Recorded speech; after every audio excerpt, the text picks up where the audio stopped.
Welcome all our viewers to today's teachings on the Rock Channel. My name is Reverend Dr. Uchenwachukwu, your host. Thank you for logging in and for making our time to follow the teachings on this platform. And if today is your first time, I want you to know that you can still have access to our previous teachings by going to the link. Click on it and you'll see all the teachings on our YouTube channel. The On the Rock channel is a channel that believes that a life that is built on the principles and values of the Word of God is a life that is built on the rock, and that rock will withstand the inevitable storms of life. So far, we have been looking at marriage and all that pertains to it. In our last teachings, we saw the trouble spots, things that we fail to do or things that we do that becomes potential issues that could cause troubles in our marriage relationship. Today, we are moving to find solutions to them. As it was mentioned in the introduction of this general teaching, that so many marriages are in jeopardy. They are going through a lot of troubles. The joy of living together is eluding the couples, and the option propping up in their hearth is divorce or separation. This is not what God had intended for marriage, especially those marriages that are contracted and consecrated in the church. Marriages that were consummated, romantically consummated in the will of God.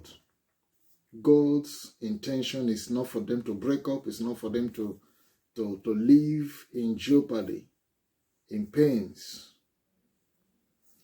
And so this is what is bringing us to today's teaching, to try to find solutions to those problems.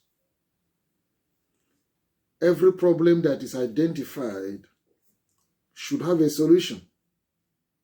Once a problem is identified, it is easy to find solution to it. The problem of divorce, its menace, and what causes them, they have all been identified. So, in this particular teaching, we want to explore what could serve as solutions to marital crisis. So today we're looking at solutions to marital crisis. Now, before we do that, I want us to know that many good marriages, they start well, but later slip into crisis. They enter into problems, they enter into crisis because much care was not put into the relationship to nurture it and to grow it in the pattern that God had established it. Couples concentrate more on their expectations from one another than their responsibilities to one another. And because of this, loopholes are created on what should have been put in place. There is a neglect of what should have been done because of over-dependence on expectations instead of on responsibilities. The following strategies can be adopted as solutions to marital crisis. Number one, couples should choose to love. To love is a choice, and it's an aspect of emotion. Choosing itself is an act that borders on maturity. So couples should choose to love their partners in spite of all odds. It is an investment that we make in our marriage relationship when we choose to love. And this investment comes out with good and a lot of dividends. Whatever love we give into the relationship and whatever love we give out to our spouses is also what we get back. So one of the solutions to marital crisis is for a spouse or the couple, both of them, and each and every one of them in particular, to make up their mind, I will go ahead and love. No matter what is happening, I will still show love. I will be committed to my love to, my partner. If we do that, many of the problems will be averted. Number 2, couples should put the relationship ahead of everything. Marriage does not work when spouses play second fiddle to anything. Concentrating on work, business, children, aging parents, sports, drinking, etc. are the neglect of your spouse. That's what we mean by trying to put your relationship ahead of everything. Make sure that none of these things come in between you and the relationship. Your relationship should be seen as paramount, more important. Emphasis should be put on the relationship more than all these other things, including children. They were not there when both of you decided to marry and came together to marry. They are just a product of the relationship, and therefore, I'm not saying you should not recognize them or recognize your work or pay attention to your work, but let it not be at the expense of your relationship, because without relationship in the first place, those things will not be there and they will not be necessary again.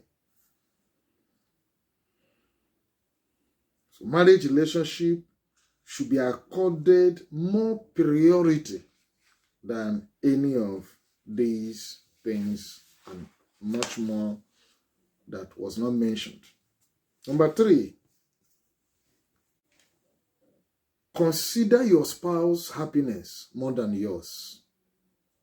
That means I should consider the happiness of my spouse more than my own very happiness. And you too should do that. Now, putting one's spouse first nurtures trust. It nurtures gratitude. It enhances generosity. It creates affection.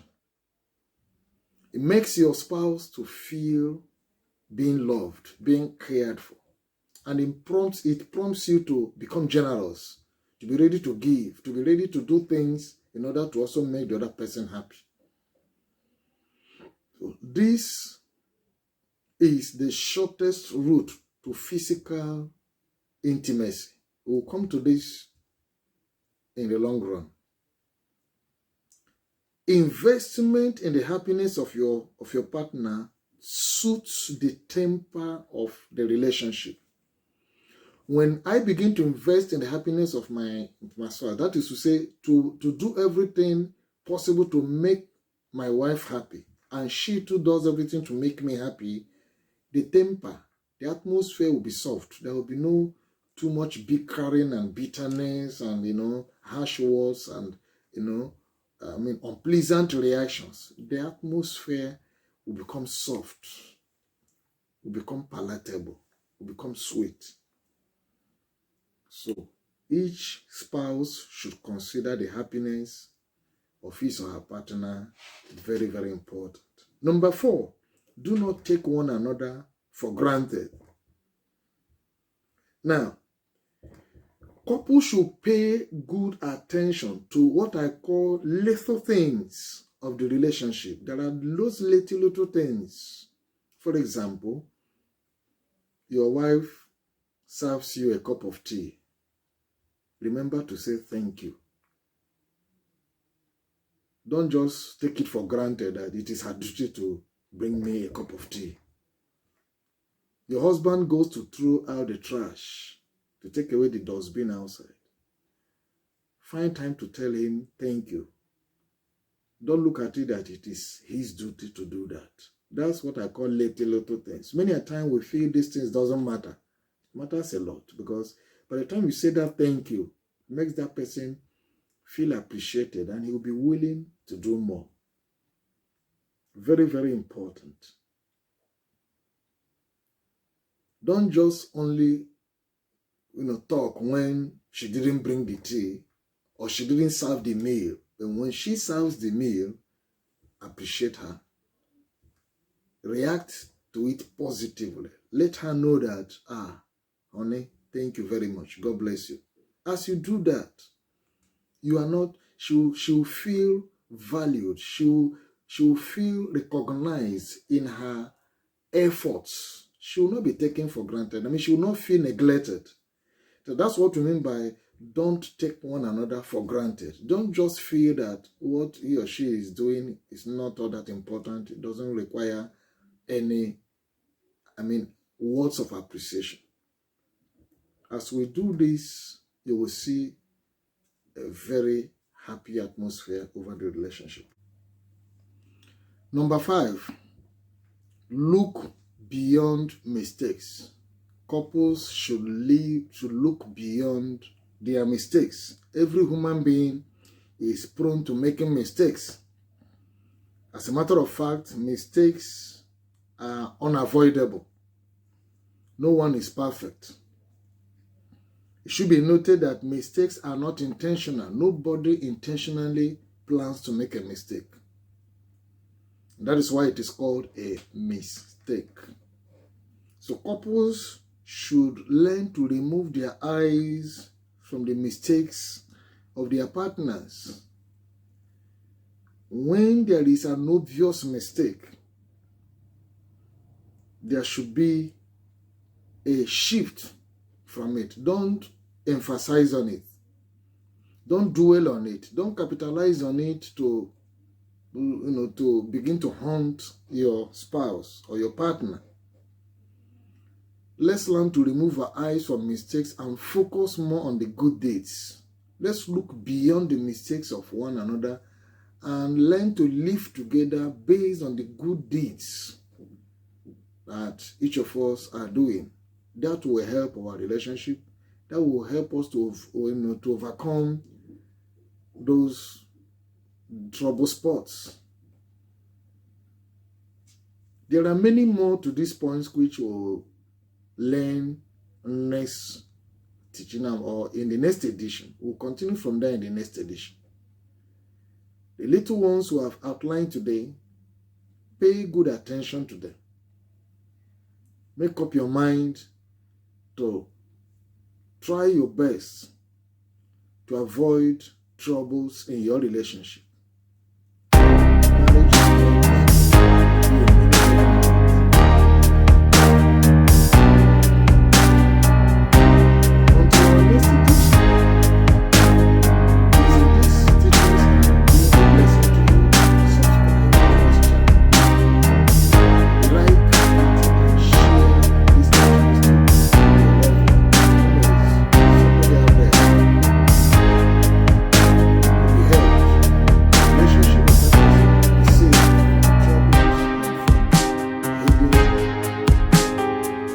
Destruction.